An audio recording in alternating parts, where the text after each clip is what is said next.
Bismillahirrahmanirrahim. Assalamualaikum warahmatullahi wabarakatuh. Kembali lagi di resensi buku. Kali ini saya bakal membahas buku yang ditulis oleh Murtada Mutahari yang berjudul Pelajaran-Pelajaran Penting dari Al-Quran.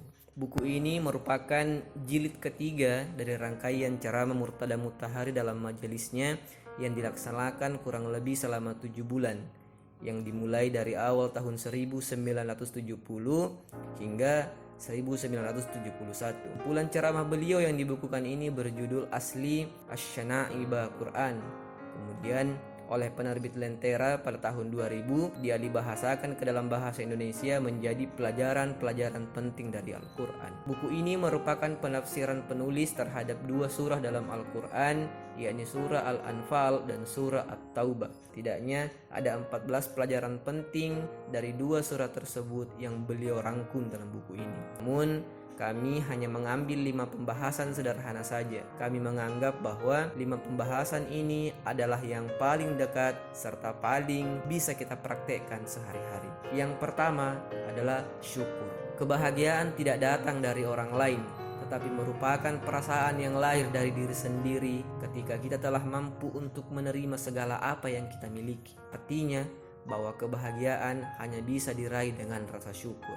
Bukan hanya itu, Al-Quran mengajarkan bahwa syukur bukan hanya sekedar ucapan, tapi syukur ialah menerima dengan lapang dada segala pemberian Allah Subhanahu wa Ta'ala serta mempergunakannya di jalan yang diridhoi Allah Subhanahu wa Ta'ala. Tak benda, kesehatan jasmani dan rohani kita, pemikiran yang cemerlang, serta anak yang berparas tampan, segalanya mesti diperuntukkan kepada segala sesuatu yang diridhoi Allah Subhanahu wa Ta'ala. Pembahasan yang kedua, takwa. Takwa ialah makom spiritual yang hanya bisa dicapai ketika seseorang telah mampu mengaktifasi secara sempurna akal budi serta kesucian hatinya. Pun soal takwa telah dibahas pada buku sebelumnya, yakni Persembahan untuk Tuhan, buku dari Husain Fadullah. Namun dalam buku ini Mutahari menambahkan bahwa ada dua hasil yang didapati oleh orang yang bertakwa. Pertama, hasil takwa di dunia, dan yang kedua, hasil takwa di akhirat. Kita bahas dulu yang pertama, hasil takwa di dunia.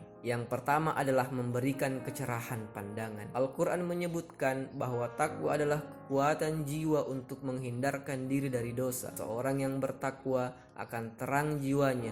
Dengan itu, ia mampu meneropong lorong gelap dunia untuk sampai kepada tujuan hakiki, yakni Allah Subhanahu wa Ta'ala. Hasil yang kedua, memiliki rasa empati yang tinggi. Seseorang yang bertakwa akan selalu terdorong hatinya untuk membantu orang lain yang kesusahan.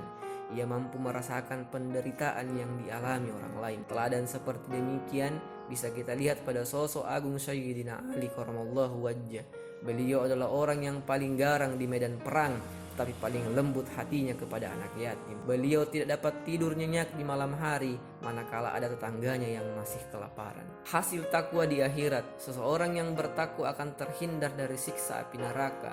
Takwa selalu berjalan bersama dengan taubat atas dosa-dosa serta upaya serius untuk membenahi diri dari hari ke hari. Selalu ada hubungan kausalitatif antara perilaku kita di dunia dengan siksaan atau kenikmatan di akhirat. Itulah mengapa Murtada Mutahari menganalogikan dunia sebagai ladang tempat kita menanam benih, kemudian buahnya kita akan panen nanti di akhirat. Artinya apa? Bahwa kehidupan di dunia merupakan investasi ukhrawi. Pembahasan selanjutnya, Islam agama paksaan.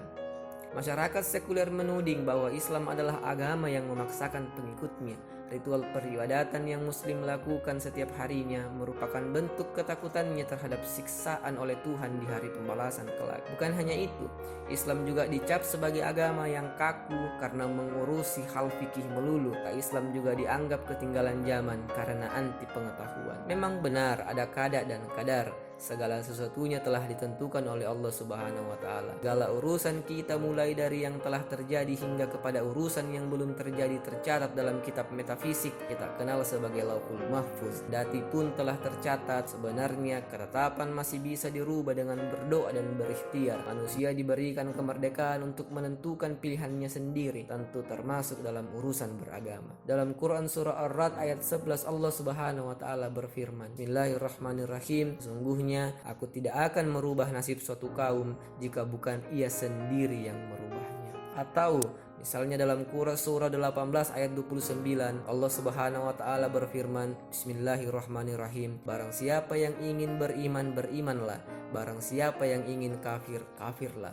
Kami telah menunjukkan jalan yang lurus. Sesungguhnya jika Allah Subhanahu wa taala berkehendak, sungguh mudah untuknya mengislamkan seluruh manusia, tetapi manusia akan jadi makhluk yang determinis serta tidak ada lagi ujian untuk meningkatkan ketakwaannya. Selain daripada itu, maka sia-sia pula lah keberadaan surga dan neraka. Pembahasan berikutnya menepati janji. Bukan hanya Islam, seluruh agama atau bahkan orang yang tidak beragama sekalipun akan mengerti bahwa menepati janji adalah nilai penting yang dipegang oleh manusia. Ini adalah bukti bahwa menepati janji ialah nilai yang melekat dalam diri manusia apapun keyakinannya.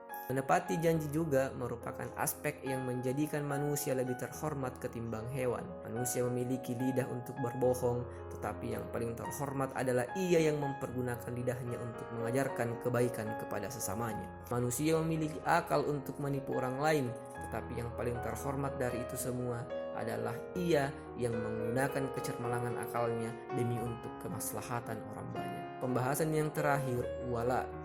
Dalam ayat-ayat terakhir surah Al-Anfal ada perintah tentang wala. Wala adalah kata dasar dari wali, wilayah, maula. Secara etimologi, wala artinya hubungan dekat, sebagaimana wali artinya seseorang yang dekat dengan Allah Subhanahu wa taala. Islam sangat menganjurkan kita untuk saling tolong-menolong kepada sesama manusia tanpa melihat apa agamanya. Ketika seseorang sudah merasa sependeritaan dengan orang lain atau merasa iba melihat orang lain menderita, pada saat itu seseorang telah membangun wala dengan sesamanya. Allah Shallallahu Alaihi Wasallam bersabda, orang-orang yang beriman dalam kecintaan, persaudaraan dan kasih sayang di antara mereka laksana satu tubuh. Jika sebagian anggota tubuh merasa sakit, maka seluruh anggota tubuh pun merasakan sakit. Nah, bagaimana perspektif kami sebagai resentor? Penerjemah di awal buku menjelaskan bahwa buku ini adalah hasil ceramah dari Syed Mutahari dalam 14 kali pertemuan. Ada beberapa pita kaset yang hilang yang mengakibatkan ceramahnya tidak lengkap.